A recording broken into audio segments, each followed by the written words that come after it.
Geoff Schwartz, Giants offensive lineman, joining us on 104.5 The Team. You're home for New York sports. It's Armen and Levack. And Geoff, first things first, man, you had the surgery on the ankle. I saw a recent video of you. You're tearing that scooter up. How's scooter life going for you? Oh, man, scooter life is it's rough, but, I mean, just to have this thing, it's much better than crutching. I'm too fat to be crutching around everywhere. Is it so? You got the scooter on one leg. I mean, my dad manages a nursing home. I think it's one of those I think I've seen around the. Do you feel like an old man, kind of? Oh, I definitely do. I mean, when I have to crawl up the stairs at night to go take a bath because I can't sit in the shower. I mean, that's pretty old manish right there. Nice cup of tea, little, some candlelight. Yeah. Exactly. There's nothing motorized you got better than a one-legged scooter guy? I think I might hurt myself if I get one of those. Yeah, they want Plus, you to go. It's just like an around the house thing. I don't need a motorized scooter in the house. All that exhaust and the fumes would be worse. Yeah, let's say need versus want. I all of a sudden want a motorized scooter around my house. Oh no, it'd be great. I mean, if I, I go to Walmart and use one of them, but I mean, otherwise, it's a good workout at least. I mean, I can't really run, so at least I can maybe scoot around. It was one thing I'll tell you, crutching and scooting is exhausting. I had no idea it was just tiring. So you're actually getting a workout. It's kind of like rehab, but not intentional. Exactly. I had to crutch a bunch yesterday, and it's just physically exhausting. I have to sit down and rest afterwards. It's like I played a football game. You better get better sooner. You're gonna weigh in as a tight end when you get back to camp. No, we don't want any of that. What's the rehab like, man? The off season. What's the off season schedule like for you trying to rehab from the surgery? It's really not that bad. I'll be running by April, and then OTAs will start sometime in kind of mid-May, I assume. So I mean, we really haven't talked too much about the prognosis past April, but I have no fear that I'll be healthy for camp at the minimum. I mean, it feels great so far. The swelling is good, and my movement's coming back. So I'm pretty confident that, like I said, at the minimum, I'll be full go by camp. Geoff Schwartz, Giants offensive lineman. That's good news, man. Have you ever gone through injuries like this before in your career? 2011, I had 2 hip surgeries, and then I had a groin surgery. But I was back for the 2012 season. That was more, it was kind of like a non-football type thing. It was kind of like my body was so big that I had these bone spurs and I had to have surgery. I mean, not like this, where I've been hurt twice in the season on the field. I had to get carted off twice, and they're both injuries that are not common. I mean, this injury I have now is not terribly common, and dislocating your toe is something that our team doctor hadn't seen in his entire career. So that's from a freak kind of injury standpoint, I've never been through anything like this. Yeah. Geoff Schwartz, Giants offensive lineman, with us. Armen and Levack, 104.5 The Team. You're home for New York sports. Geoff, Tom Coughlin obviously is going to be back this year. Reports indicate the entire staff will be back this year.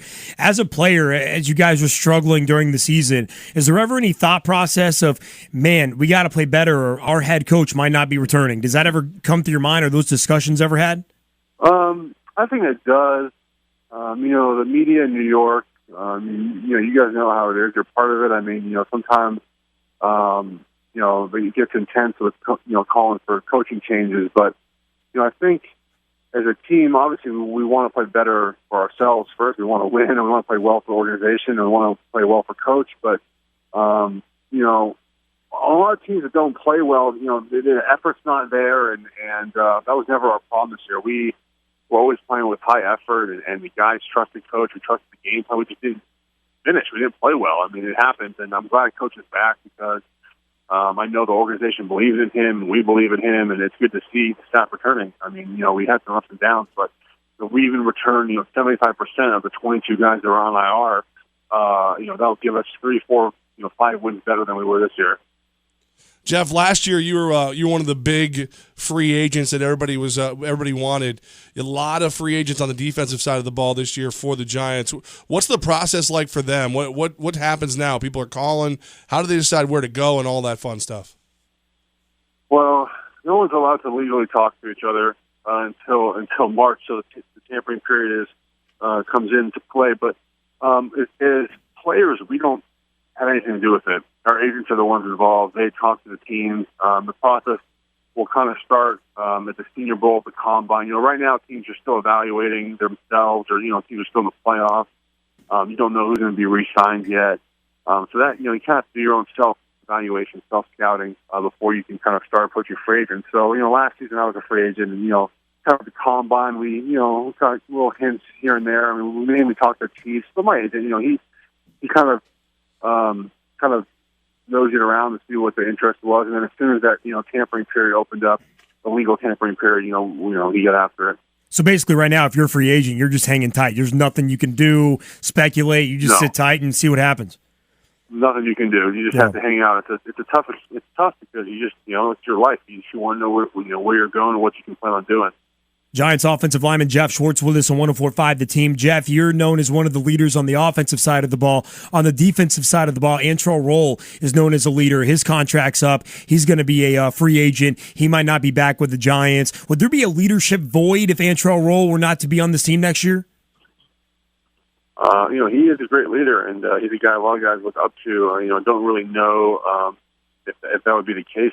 It's tough sometimes to replace leaders, but then also it gives other guys opportunities to become leaders, and that's kind of an opportunity that, might present itself. I know that, I've gone older in the NFL, and, I've get this new deal, and then kind of an older member of the offensive line, now it's my turn to be a leader. So maybe that's the case for guys, maybe, Prince or JPP if he's back, John Beeson, he'll be healthy and he's a leader. So, or, McLean, those guys like that. If Roll's not back, maybe it's on them to become more of that vocal leader that guys look to. Jeff, there's quite a few members of your line that are free agents this year, like John Jerry, Adam Snyder, just to name two of them. Are you worried about losing any of those guys, or is it just one of those mentalities of, hey, next man up? Snyder, he was a great member of our line, and he played well in the one start he had. I don't know what his future will hold. He's played 10 years now. I don't know if he's well, we'll see what happens with him.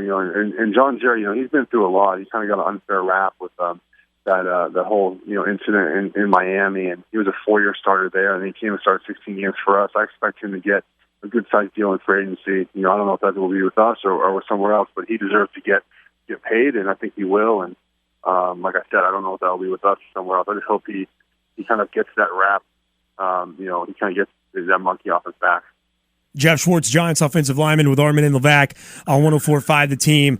All right, Jeff, as we look at the playoffs, man, the NFL postseason, you're one of those guys who wants to be a part of this media or want to have some kind of this media when your career is done. How much attention do you pay to other teams, particularly once the season's done for you at this point, at this stage in the year? Are you watching every playoff game?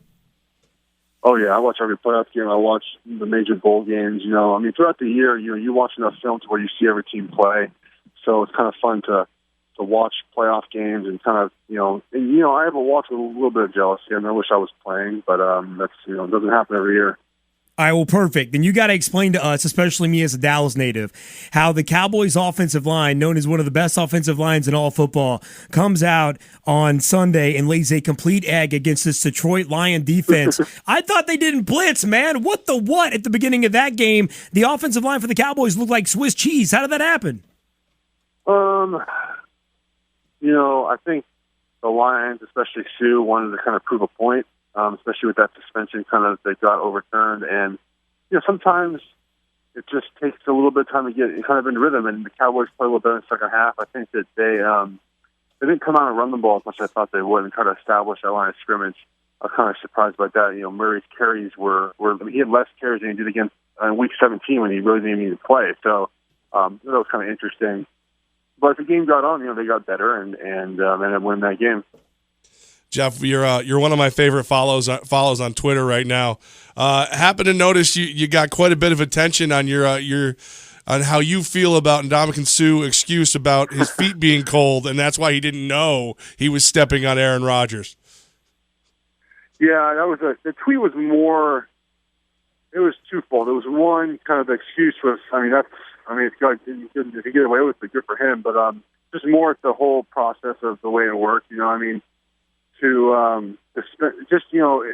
me, it's tough when you suspend a guy to say, oh, well, now he's not suspended anymore. What has changed in the evidence? Either way, if they say he wasn't suspended and they suspended him, what has changed? Same with the penalty, on Sunday in the Dallas game. You threw the flag, called the penalty. What could have changed between the time you called the penalty and the time you said that it wasn't a penalty. So I kind of feel like you should stick with your instincts in those sorts of situations. So it's kind of making fun of both kind of things, the cold feet and this kind of flip-flopping of penalties. The Sioux step on Aaron Rodgers looked 100% intentional, didn't it?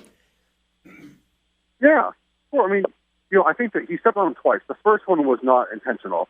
It's kind of in the process of falling. But the second one, I mean, when I step on somebody like that, I turn around or I kind of, I don't know how to explain it, but you kind of know that you stepped on someone. You kind of turn around and see who it was or that. But I mean, he definitely did it. And whether or not, they decided that he didn't deserve to be suspended, that's their call. But I mean, he definitely, they agreed it was intentional. They just said he shouldn't be suspended. Is that the biggest frustration from your end? I know the players' union talks about the inconsistency from the NFL office. Do you feel as a player that sometimes it's just confusing as to what the rules are and what you can and can't do?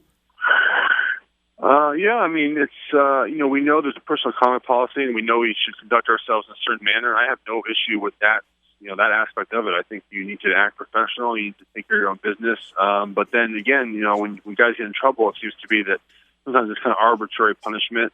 I know that Goodell has a tough job, deciding discipline for every case. I mean, that's a tough job for anyone to have. But yeah, there's some times where you just kind of feel that it's not uniform across the board. All right, Geoff, this weekend, big playoff games you said you're watching. What's the matchup that has you most excited? I think the New England-Baltimore game will be the best. I mean, those teams have played close games, and, believe it or not, Baltimore has probably played them better in the last 3 times they've met in the playoffs. The Ravens are 7-0 on the road with Harbaugh as their coach, and that's incredible. And they're playing well right now. They play well against the Steelers, and they're going to go into New England without any fear, and they're going to, they're going to let it rip. So that's going to be a great game. That's the one I'm a little most looking forward to. Dallas and Green Bay, that'll be a lot of offense. That'll be fun to watch.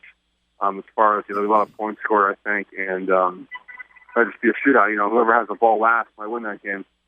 Geoff, who's your pick for the Super Bowl right now? So I think Seattle wins the NFC. I don't see anyone going to Seattle and beating them. I think Dallas might have the best shot to do that. I'm not rooting for Dallas, so I don't really care if they go there. But I think beating Seattle at home, they've allowed, I think, something like 3 touchdowns in their last 6 games or something crazy like that.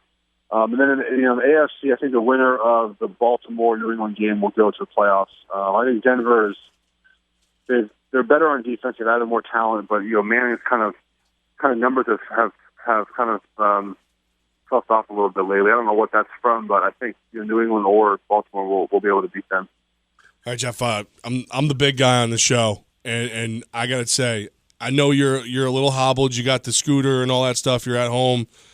What in the world were you making on your green egg grill? A barbecue bacon cheeseburger? It looked amazing. Yeah, I had a buddy over from Los Angeles, actually. He drove all the way to South Carolina. Not for me, but he came over and wanted to do something special. And I know it's I don't cook as much now that I'm on the scooter, but, we said, what the heck. So, I made a barbecue bacon cheeseburger on the green egg. Some keys. I grilled the bacon. It was amazing.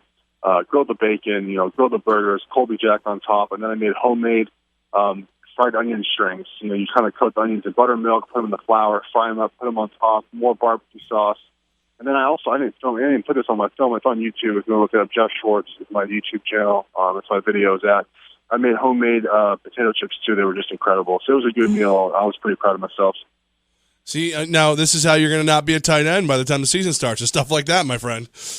Exactly. It was amazing. It was totally worth it. I'm so glad that I labored for about 2 hours scooting through the backyard trying to get to my green eggs. It's that green egg, man. Does that thing change your life or what? I've heard great things about the green egg. I've had it for a year now, maybe longer. It's unbelievable. It's the greatest cooking tool I've ever had. You keep cooking like that, the family's not going to let you go back to work. Exactly. Man, it looked delicious. You can check out the Geoff Schwartz burger video. We have it on our website as well, 1045theteam.com. Barbecue Bacon Cheeseburgers by Geoff Schwartz. He's on YouTube, like you said. Geoff Schwartz is the user handle on YouTube or on Twitter at Geoff Schwartz. And, Geoff, there's a national championship game going on in the college ranks. You went to Oregon. How are you feeling about next Monday night? That game will be right here on 1045 The Team. I don't know much about Ohio State. I was so tired the other night from the Oregon game that I went to sleep. I was shocked they won. I thought Alabama was going to win. Wow. I was mentally prepared to break down Alabama. Ohio State, I know. I will watch some film on them. Just from an Oregon standpoint, I mean, if Oregon, if they run the ball to win, but Mariota was kind of off in that first game. He had 3 or 4 throws early on that weren't very good. If he completes that, maybe it's even bigger of a route. Key to Oregon, and I don't think a lot of people realize that the defense played really well lately, and that was kind of a question mark going into the season. We have a lot of playmakers on defense, and while you can't rely on forcing turnovers as as kind of a factor in the game, they've been doing it, and you can't say, well, they're going to force 4 turnovers and win this game, but the defense can get 2 or 3 turnovers and kind of that bend but don't break mentality. I think they'll win the game. Marcus Mariota going to be a good pro quarterback? I think he is. Oregon's not a pro style offense, but he makes pro throws in this offense. I mean, he's not asked to do it every time, but he hit a kind of a corner route on a high-low to a tight end that was a beautiful timing throw. He hit one of the touchdowns, the fake bubble screen, but they hit another one where the tight end kind of ran out and the wide receiver ran a go route. And he hit the hole in the cover two. It's a beautiful throw. I mean, so he makes those throws. It's just not not every time he's going to have to do that. I think he'll be great in the NFL. Geoff Schwartz, Giants offensive lineman with Armen and Levack on 104.5 the team at Geoff Schwartz on Twitter. Jeff's going to join us every Tuesday at 5:15 throughout the playoffs. He's going to hang out with us on Radio Row in Phoenix as well. Jeff, thanks so much for your time today, man, and we'll talk to you soon. Yeah, man. Take care.